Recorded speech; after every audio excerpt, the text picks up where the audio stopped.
आपण ऐकत आहात जगद्गुरु तत्वदर्शी संत रामपालजी महाराज यांच्याद्वारे लिखित पुस्तक जगण्याचा मार्ग। विषय पवित्र शिव महापुराण मध्ये सृष्टी रचनेचे प्रमाण।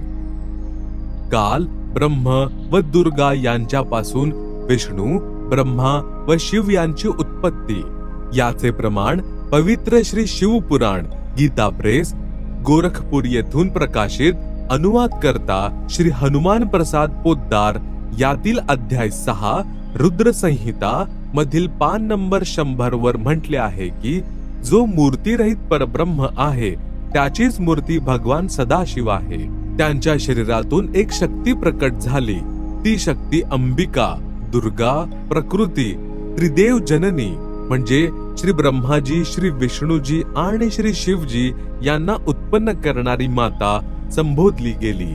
तिला 8 भुजा आहेत। सदाशिव जे आहेत त्यांना शिव, शंभू आणि महेश्वर सुद्धा म्हटले जाते। पान नंबर 101 वर ते आपल्या सर्वांगावर भस्म लावून असतात। त्या कालरूपी ब्रह्मने एक शिवलोक नामक क्षेत्राची निर्मिती केली।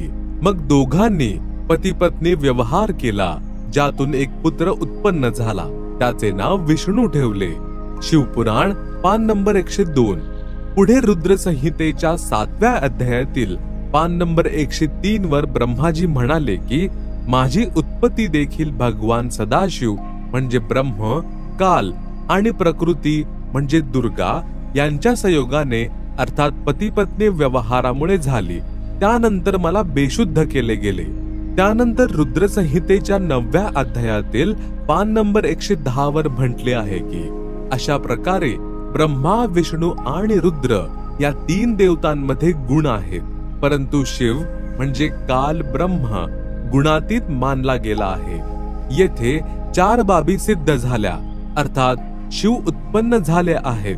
3ही भगवान म्हणजे श्री ब्रह्माजी, श्री विष्णूजी आणि श्री शिवजी यांची माता श्री दुर्गाजी तसेच पिता श्री ज्योतिनिरंजन म्हणजे ब्रह्म आहेत। हेच 3ही प्रभू रजगुण ब्रह्माजी, सद्गुण विष्णूजी, तमगुण शिवजी